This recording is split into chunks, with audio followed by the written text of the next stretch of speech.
Hello everyone, welcome back to my YouTube channel. तो कैसे हैं आप सब? आई होप कि सब बहुत ही अच्छे होंगे और आपको अच्छा करने के लिए आपके फ्रेंड यानी कि मैं आपके लिए इंटरेस्टिंग वीडियो लेकर हाजिर हो चुकी हूं। और आज का वीडियो काफ़ी इंटरेस्टिंग है क्योंकि आज के वीडियो में हम डिस्कस करने वाले हैं रिप्रोडक्शन इन ऑर्गेनिज्म यानी कि जीवों में जनन का जो चैप्टर हम पढ़ रहे थे उसमें लगभग 9 लेक्चर मैंने आपको कंप्लीट करा दिए थे और आज मैं 10 लेक्चर कंप्लीट कराने वाली हूँ। और उसी के साथ क्या होगा कि ये चैप्टर एंड हो जाएगा। कि मैंने आपको पूरा चैप्टर पढ़ा दिया है, आपको कोई तकलीफ नहीं हुई थी। और अब मैं आपको आज इस जो लेसन का जो लास्ट टॉपिक है वो पढ़ाने वाली हूँ और वो टॉपिक है निषेचन पक्ष घटनाएं। और उसके बाद ये पूरा चैप्टर खत्म हो जाएगा। आज का वीडियो काफ़ी इंटरेस्टिंग है, आई होप कि आपको बहुत अच्छा लगने वाला है। तो मैं आपको पढ़ाती हूँ और ये चैप्टर को ख़त्म करते हैं। तो सबसे पहले हम डिस्कस करते हैं कि जो निषेचन है वो क्या होता है। तो मैंने आपको कई बार नहीं बल्कि लाखों बार बताया होगा इस चैप्टर में कि निषेचन किसे कहते हैं, लेकिन मैं फिर से आपको रिपीट कर देती हूँ आपके लिए, ताकि आप ये ना कहो कि दीदी आपने आज के लेक्चर में तो बताया ही नहीं, ये वर्ड आया था आपने छोड़ दिया। तो मैं बताती हूँ निषेचन किसे कहते हैं। कोई भी एक अगुणित नर युग्मक है और अगुणित मादा युग्मक। अगुणित किसे कहते हैं? एन। और द्विगुणित किसे कहते हैं? Two N. तो अगुणित नर युग्मक और अगुणित मादा युग्मक जब आपस में संलयन या निषेचन करते हैं, जिसके पश्चात द्विगुणित युग्मक का निर्माण होता है। और इसी में हम पढ़ने वाले निषेचन के बाद क्या होता है, तो वही हमें पढ़ना है। निषेचन के बाद क्या होता है कि द्विगुणित युग्मक का निर्माण होता है। उसके बाद क्या होता है कि जो द्विगुणित युग्मक होता है उससे क्या होता है कि पुट्टिका का निर्माण होता है, जिसे हम विश्राम अवस्था भी कहते हैं। जिसमें क्या होता है कि वहाँ पे वो विश्राम हो जाता है पुट्टी निर्माण के बाद। और फिर क्या होता है कि जैसे शैवाल और कवक पे क्या होता है, जाइगोस्पोर का निर्माण होता है। लेकिन अगर हम बात करें मनुष्यों में तो या किसी अन्य जीवों में, तो उसमें क्या होता है कि मनुष्यों में ऐसा होता है कि कोई विश्राम अवस्था नहीं होती है, निरंतर विकास होता रहता है और कोई प्रॉब्लम नहीं होती, मतलब कोई ना विश्राम अवस्था हो। तो सबसे पहले हम क्या करेंगे कि एक नर युग्मक लेंगे, मैं यहाँ पे ले लेती हूँ, और यहाँ पे मादा युग्मक। और ये कैसे होंगे? अगुणित एन टाइप के। और इनसे क्या होगा कि एक द्विगुणित युग्मक का निर्माण होगा। और यहाँ पे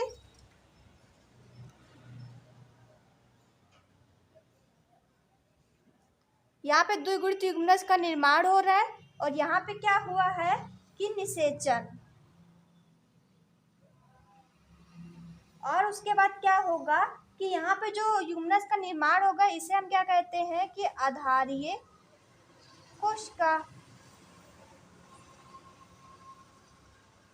और ये दो भागों में। और अगर मनुष्य में बात करें तो फिर क्या होता है कि ये मतलब अन्य जीव में अगर हम बात करें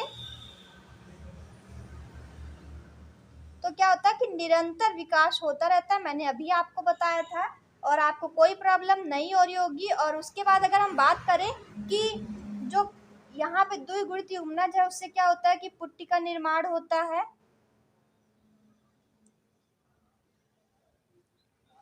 जिससे हम क्या कहते हैं विश्राम अवस्था। और यहाँ पे अगर हम बात करें तो शैवाल व कवक में जाइगोस्पोर का निर्माण होता है।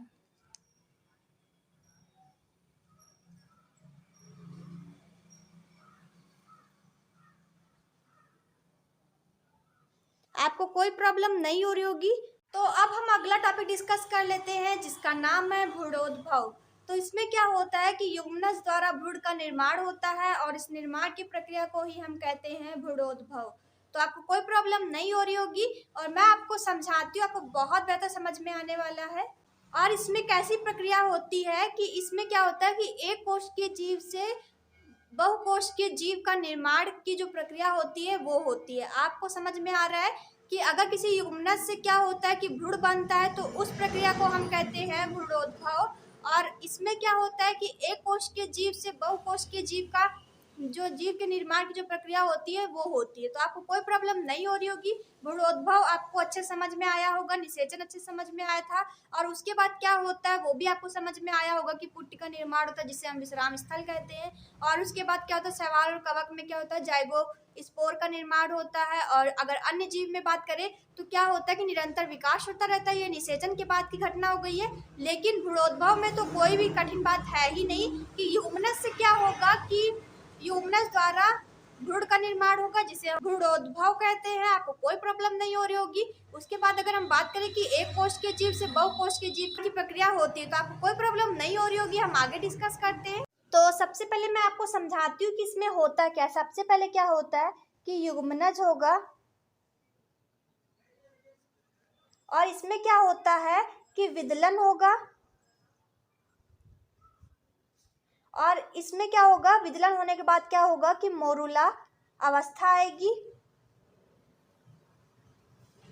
मोरुला अवस्था के बाद मानव का निर्माण होगा, और मानव में क्या होता है फिर ब्लास्टुला अवस्था आती है, और ब्लास्टुला अवस्था के बाद क्या होता है, गैस्टुला होती है, और गैस्टुला अवस्था के बाद क्या होता है कि यहाँ पे निर्माण होगा 3 जनन स्तर का। 3 जनन स्तर कौन कौन से होते हैं, उनका निर्माण, उससे किसका निर्माण होता है ये भी डिस्कस करने वाले हैं। लेकिन 3 स्तर के बाद क्या होता है कि अंग व तंत्र का निर्माण होता है, और उसके बाद क्या होगा कि वृद्धि होगी। अंग और तंत्र का निर्माण होने के बाद वृद्धि या विकास होगा, और वृद्धि या विकास के बाद क्या होगा कि प्रसव अवस्था आएगी, और उसके बाद क्या होगा कि शिशु का जन्म होगा। आपको कोई प्रॉब्लम नहीं हो रही होगी। मैं अभी आपको सही से समझाती हूँ, आपको बहुत अच्छा समझ में आने वाला है। तो सबसे पहले क्या होता है कि युग्मनज होता है। युग्मनज में क्या होता है, विदलन होता है, और विदलन में सबसे पहले आपको जानने की जरूरत है कि इसमें कौन सा विभाजन होता है। तो इसमें समसूत्री विभाजन होता है। कोई प्रॉब्लम नहीं हो रही होगी। समसूत्री विभाजन होता है, इसमें कोई भी प्रॉब्लम नहीं हो रही। समसूत्री का मतलब आप समझते हो, मैंने कई बार बताया है। और उसके बाद क्या होता है कि युग्मनज में समसूत्री विभाजन होगा, और उसमें उसके बाद क्या होगा कि मोरुला अवस्था आएगी। मोरुला अवस्था के बाद क्या होता है, मानव का निर्माण होना स्टार्ट होता है। और फिर क्या होता है, ब्लास्टुला अवस्था होती है, उसके बाद गैस्टुला अवस्था, उसके बाद 3 जनन स्तर होते हैं। और उसके बाद क्या होता है कि अंग व अंग तंत्र का निर्माण होता है, और उसके बाद क्या होता है वृद्धि या विकास। तो जब अंग और तंत्र का निर्माण हो जाएगा तो क्या होगा, वृद्धि होगी, नॉर्मली सी बात है। अगर वृद्धि और विकास होगा तो क्या होगा कि प्रसव अवस्था आएगी, और उसके बाद क्या होगा कि शिशु का निर्माण हो जाएगा। तो यहाँ पे जो 3 जनन स्तर हैं ये मैं आपको समझाती हूँ। मान लो ये 1, ये 2 और ये 3। यहाँ पे अगर हम बात करें कि ये 3 अवस्था कैसी होती है या जनन स्तर कैसे होते हैं, तो अगर मैं आपसे कहूँ कि 3 रोटी ले लो और तीनों को बराबर से रख लो, यानी कि अगर मान लो एक ये गोल रोटी है, उसी के ऊपर दूसरी गोल रोटी, उसी के ऊपर तीसरी गोल रोटी, और ऐसे करके 3 रोटी रख लो। और जो यहाँ पे फर्स्ट है, ये जो पहली जो अवस्था है, इसको हम कहते हैं एक्टोडर्म। कोई कोई भी प्रॉब्लम आपको नहीं हो रही होगी। कोई प्रॉब्लम हो तो आप मुझे बता सकते हो। इसको मेसोडर्म कहते हैं, और इसको क्या कहते हैं, हम कहते हैं एंडोडर्म। कोई प्रॉब्लम नहीं हो रही होगी। कोई प्रॉब्लम होती है तो मुझे कमेंट बॉक्स में कमेंट कर सकते हो। जो पहली होती है उसको हम कहते हैं एक्टोडर्म, दूसरी होती है उसको कहते हैं मेसोडर्म, तीसरी होती है वो होती है एंडोडर्म। और इससे किसका निर्माण होता है, एक्टोडर्म से किसका निर्माण होता है, ये इसका निर्माण होता है, यानी कि तंत्रिका तंत्र का। आगे आप तंत्र लिख लीजिएगा, यहाँ पे जगह नहीं है। और उसके बाद जो मेसोडर्म है उससे क्या होता है कि हृदय का निर्माण होता है। और उसके बाद अगर हम बात करें कि एंडोडर्म से क्या होता है कि इससे आहार नाल का निर्माण होता है। कोई प्रॉब्लम नहीं हो रही होगी। फिर से मैं आपको समझाती हूँ कि सबसे पहले युग्मनज होता है। युग्मनज में क्या होता है कि विदलन होता है। विदलन के दौरान क्या होता है, समसूत्री विभाजन होता है, और उससे क्या होता है कि मोरुला अवस्था आती है। मोरुला से क्या होता है कि मानव का निर्माण होना स्टार्ट होता है। तो वहां पे क्या होगा कि सबसे पहले ब्लास्टुला अवस्था आएगी, ब्लास्टुला के बाद गैस्टुला अवस्था, गैस्टुला के बाद क्या होता है कि 3 जनन स्तर बनते हैं। उसके बाद अंग व तंत्र का निर्माण होता है, उसके बाद क्या होता है वृद्धि व विकास होता है, उसके बाद प्रसव अवस्था आती है, और उसके बाद क्या होता है कि शिशु का निर्माण होता है। और जो यहाँ पे 3 जनन स्तर थे वो कौन कौन से थे, तो यहाँ पे एक्टोडर्म, मेसोडर्म और एंडोडर्म। तो इसमें क्या होता है, एक्टोडर्म में तंत्रिका तंत्र का निर्माण होता है, मेसोडर्म में क्या होता है, हृदय का निर्माण होता है, एंडोडर्म में क्या होता है कि आहार नाल का निर्माण होता है। तो अभी हम बात करते हैं आज के अगले टॉपिक की। तो आज का अगला टॉपिक है अंडज और जरायुज। तो इसमें क्या होता है कि अंडज में क्या होता है कि इसमें जो संतति होती है वो अंडे के रूप में आती है, लेकिन यानी कि उत्पन्न होती है, और लेकिन जो जरायुज है उसमें क्या होता है कि इसमें जो संतति होती है वो शिशु के रूप में उत्पन्न होती है। तो इसके जो अंतर है मैं वो आपको समझाती हूँ। आपको इसके नाम का मतलब तो पता चल ही गया होगा कि अंडज मिस क्या होता है और जरायुज मिस क्या होता है। तो अंडज मिस होता है कि इसमें जो संतति होती है वो अंडे के रूप में उत्पन्न होती है, लेकिन जरायुज में क्या होता है कि इसमें जो संतति होती है वो शिशु के रूप में उत्पन्न होती है। आपको कोई प्रॉब्लम नहीं होगी, मैं आगे आपको जो इसके अंतर है वो समझाती हूँ। तो यहाँ पे मैंने इसके अंतर लिख लिए हैं। जो सबसे पहला अंतर है वो क्या है कि जो भ्रूण का विकास मादा शरीर के बाहर अंडे में होता है। तो मतलब अगर कोई भी जीव है या संतति, मतलब कोई भी जीव से अगर संतति उत्पन्न होगी तो सबसे पहले वो अंडे के रूप में बाहर आएगी। तो यहाँ पे वही बताया गया है कि इसमें जो भ्रूण का विकास मादा शरीर के बाहर अंडे में होता है। ये बात आपको समझ में आ गई। लेकिन जो जरायुज है उसमें क्या होता है, इसमें होता है कि भ्रूण का विकास मादा शरीर के अंदर गर्भाशय में होता है। तो ये भी आपको समझ में आ गया होगा कि जो बच्चा होता है वो माँ के गर्भ में पलता है, जिसके कारण क्या होता है कि यहाँ पे गर्भाशय में होता है। ये भी आपको समझ में आ गया होगा। उसके बाद जो दूसरा अंतर है वो क्या कहता है कि संतति का जन्म अंडे के रूप में होता है। तो ये तो मैंने आपको समझा ही दिया। जो दूसरा जरायुज है उसमें क्या होता है कि संतति का जन्म शिशु के रूप में होता है। उसके बाद जो आज का तीसरा अंतर है वो क्या कहता है कि संतति का जन्म मादा से नहीं होता है, मतलब अंडे से होता है। तो आपको समझ में आ गया कि जो संतति होगी वो अंडे के रूप में उत्पन्न तो होगी, लेकिन फिर अंडे को बहुत दिन तक रखा जाता है, फिर वो परिपक्व होता है, फिर उससे जो जीव होता है वो बाहर निकलता है। तो आप समझ गए होंगे। लेकिन जो यहाँ पे होता है उसमें क्या होता है कि संतति का जन्म शरीर में ही होता है। तो समझ आ गया होगा आपको कि मादा के शरीर में होता है। ये आपको समझ में आ गया, मादा लिख लीजिएगा। और उसके बाद मैं आगे आपको दिखाती हूँ। तो आगे है चौथा, उसमें क्या बताया कि अंडे से भ्रूण परिवर्धन के लिए पर्याप्त पोषक पदार्थ होते हैं। तो इसमें क्या बताया गया कि जो अंडा होता है, अंडे के अंदर ही क्या होता है कि जो भ्रूण परिवर्धन के लिए जो पर्याप्त पोषक पदार्थ होते हैं, मतलब जो भ्रूण होता है वो परिपक्व हो, फिर उससे जीव बाहर निकले, तो वो सब जो पदार्थ होते हैं, पोषक पदार्थ, वो सब अंडे के अंदर ही उपस्थित होता है, क्योंकि अंडा पूरा पैक होता है, कवर होता है। तो वो उसी के अंदर सारे जो पोषक पदार्थ होते हैं वो सारे उपस्थित होते हैं, वो सारे उपस्थित होते हैं। लेकिन जो यहाँ पे चौथा जो जरायुज है उसमें क्या बताया गया कि निषेचित अंड में पर्याप्त पोषक पदार्थ नहीं होने पर प्लेसेंटा द्वारा मादा के गर्भाशय से जुड़ता है। तो मतलब यहाँ पे क्या बताया गया है कि जो निषेचित अंड में क्या होता है कि जब पर्याप्त पोषक पदार्थ नहीं मिलता है तो क्या होता है, प्लेसेंटा होता है जो कि मादा के गर्भाशय से जुड़ा होता है, जो कि प्लेसेंटा द्वारा क्या होता है कि मादा के जो गर्भाशय में जो शिशु पल रहा होता है उसको पोषक पदार्थ मिलते रहते। तो आपको ये भी समझ में आ गया होगा। उसके बाद अगर हम एग्जाम्पल की बात करें तो जो सबसे पहले जो अंडज का जो उदाहरण है वो क्या है, यानी कि एग्जाम्पल वो क्या है कि आर्थ्रोपोडा, मेढक, पक्षी, छिपकली और प्रोटोथीरिया। तो यहाँ पे मेढक, छिपकली और पक्षी, तो आपने लगभग छिपकली का तो देखा ही होगा अंडा, मेढक का आपने शायद ना देखा हो, लेकिन किसी ना किसी पक्षी का आपने जरूर देखा होगा। तो आपने देखा होगा कि अंडा जो होता है छिपकली का वो छोटा सा होता है, उससे वो छिपकली नहीं उत्पन्न होती है। तो आपने ये देखा होगा। और उसके बाद अगर हम बात करें जो यहाँ पे जरायुज है उसमें क्या बताया गया कि जो संतति होती है वो सीधा मतलब जीव के रूप में ही उत्पन्न होती है, शिशु के रूप में उत्पन्न होती है। तो वो कौन कौन से थे, सबसे पहले तो मानव सबसे बेस्ट उदाहरण, उसके बाद गाय, बकरी और मेटाथीरिया।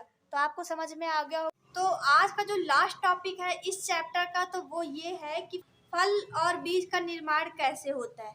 बीज और फल का निर्माण पढ़ते ही ये टॉपिक खत्म हो जाएगा। सबसे पहले हम पढ़ने वाले हैं कि बीज और फल का निर्माण कैसे होता है, क्योंकि ये टॉपिक पढ़ते ही ये लेसन समाप्त हो जाएगा, फिर आप पहुंच जाओगे पुष्प वाले चैप्टर पे। तो आपको बहुत बहुत बहुत बधाइयाँ, कॉन्ग्रेचुलेशन, और आपका जो चैप्टर है वो कंप्लीट होने वाला है। तो मैं आपको ये टॉपिक पढ़ाती हूँ, लेकिन उससे पहले मुझे आपको पढ़ाना होगा।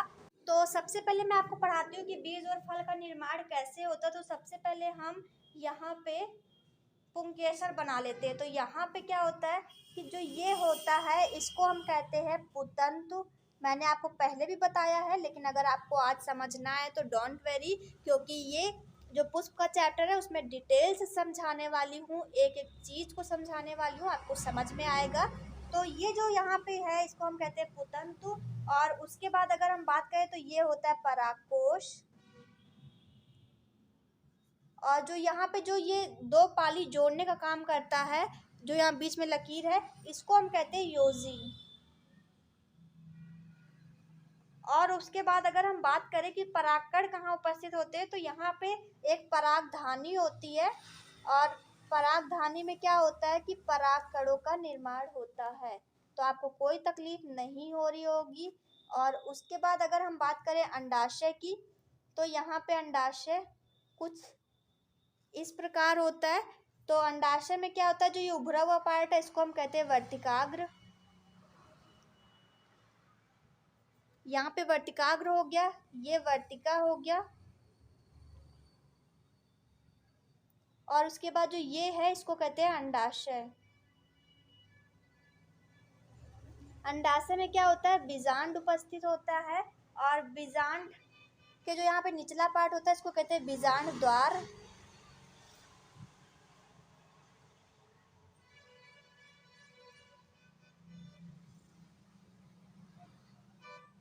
ये पूरा बीजांड हो गया, इसको बीजांड द्वार कहते हैं। तो यहाँ पे क्या बताया गया कि जब यहाँ से परागधानी से जब परागकण निकलते हैं और उसके बाद यहाँ पे वर्तिकाग्र पे आके गिरते हैं, तो यहाँ पे जो क्रिया होती है उसको हम कहते हैं परागण। परागण की जो परिभाषा होती है वो ये होती है कि, तो यहाँ पे हम बताते हैं परागण। तो परागण में क्या होता है कि परागकोश है, इस परागकोश से परागकणों का निकल कर वर्तिकाग्र भाग तक पहुँचने की जो क्रिया होती है उसको हम परागण कहते हैं। आपको समझ में आ गया होगा। उसके बाद जो यहाँ पे होता है इसमें क्या होता है कि बीजांड में 3 ऊपर कोशिकाएं होती है, 3 नीचे, और बीच में केंद्रक होता है। तो इसको अगर हम बाहर निकाल के अगर हम बताएं कि जब यहाँ पे जब नर जो होता है, यानी कि जो नर युग्मक होता है, जब वो आता है तो यहाँ से आके पराग मतलब पराग नली का निर्माण करता है। तो यहाँ पे हम इसको कहते हैं पराग नली। आप चाहो तो नोट कर ले, पराग नली। और ये क्या करता है कि यहाँ से ऐसे आके बीजांड द्वार द्वारा ये प्रवेश करती है। और प्रवेश करके क्या होता है कि आगे जो संलयन की जो क्रिया होती है, निषेचन जो क्रिया होती है वो आगे स्टार्ट होती है। तो यहाँ पे हम अलग से बात करते हैं कि यहाँ पे क्या होता है कि 3 कोशिकाएं होती है, यहाँ पे 3 होती हैं, बीच में केंद्रक होता है। तो यहाँ पे क्या होता है कि जो यहाँ पे 3 कोशिकाएं, यहाँ पे 3 है और तीनों में केंद्रक होते हैं। और जो यहाँ पे 2 कोशिकाएं बाहर, यहाँ ये बाहर और ये बाहर, दोनों कोशिकाओं को हम क्या कहते हैं, सहायक कोशिकाएं।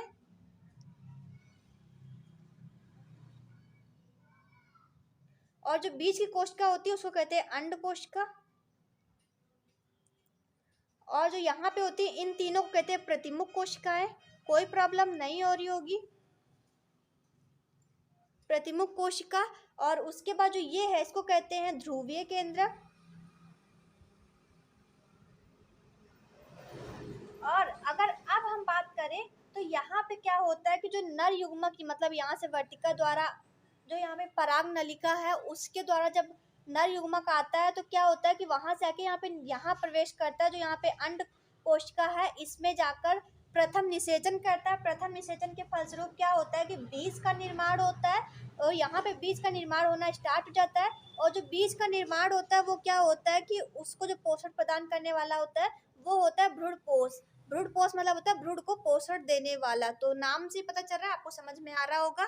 तो यहाँ पे अगर हम बात करें कि भ्रूणपोष द्वारा भ्रूण को पोषण दिया जाता है, यानी कि जिससे कि बीज परिपक्व हो सके। लेकिन उसके बाद अगर हम बात करें कि फल का निर्माण कैसे होता है, तो फल का निर्माण कैसे होता है कि जो अंडाशय होता है, अंडाशय की भित्ति जो होती है वो विकास करके फल भित्ति का निर्माण करती है। और जिससे क्या होता है, फल का निर्माण होता है। और फल के निर्माण के बाद क्या होता है कि जो दल और बाह्य दल होते हैं दोनों क्या होते हैं, सूख के गिर जाते हैं। लेकिन कुछ पादप ऐसे भी होते हैं जिनमें फल का निर्माण तो होता है लेकिन बाह्य दल और दल नहीं गिरते हैं। लेकिन यहाँ पे अभी हम बात करते हैं त्रिसंलयन और द्विनिषेचन किसे कहते हैं। तो द्विनिषेचन, इस क्रिया को हम द्विनिषेचन भी कहेंगे। कैसे कहेंगे मैं आपको बताती हूँ। तो यहाँ पे ये अंड कोशिका में जो नर युग्मक आया और उसने बीज का निर्माण किया, तो यहाँ पे एक नर युग्मक ने तो बीज का निर्माण किया, लेकिन जो दूसरा नर युग्मक होता है वो क्या करता है कि यहाँ पे जो द्वितीयक मतलब जो ध्रुवीय केंद्रक है, ध्रुवीय केंद्रक में जाकर वो क्या करता है कि त्रिसंलयन करता है, जिसके कारण क्या कहते हैं हम, मतलब दो यहाँ पे पहले से केंद्रक थे और यहाँ पे जब तीसरा आता है तो तीसरा केंद्रक भी आता है, तो यहाँ पे क्या होता है, संलयन होता है, जिसके कारण कहते हैं त्रिसंलयन। तो यहाँ पे इसको हम त्रिसंलयन भी कहते हैं। क्यों? क्योंकि यहाँ पे दो केंद्रक तो पहले से उपस्थित होते हैं, तीसरा आता है और वो आपस में संलयन करते हैं, जिसके फलस्वरूप क्या होता है कि यहाँ पे जो इसका नाम होता है वो त्रिसंलयन होता है। तो ये क्रिया पूरी हुई है, इसको हम द्विनिषेचन भी कह सकते हैं। क्यों कह सकते हैं? क्योंकि यहाँ पे दो बार निषेचन हुआ। पहली बार कब हुआ? एक तो तब हुआ जब यहाँ पे बीज का निर्माण हुआ, और दूसरा क्या हुआ, जब यहाँ पे केंद्रक में हुआ। तो इस कारण इसे हम द्विनिषेचन भी कहते हैं। आपको कोई प्रॉब्लम नहीं हो रही होगी। आई होप कि आज का वीडियो आपको अच्छा लगा होगा। अगर अच्छा लगा है तो वीडियो को लाइक कर दे, शेयर कर दे, कमेंट कर दे और अपने दोस्तों के साथ शेयर करना बिल्कुल भी ना भूले, ताकि वो भी इस वीडियो का फ़ायदा उठा सके। और कॉन्ग्रेचुलेशन कि आपका पूरा चैप्टर कंप्लीट होता है, और इसी उम्मीद के साथ कि आप इसको पूरा कंप्लीट कर लेंगे, स्टडी कर लेंगे, इसके नोट्स बना लेंगे। तो मिलते हैं नेक्स्ट वीडियो के साथ, तब तक के लिए बाय।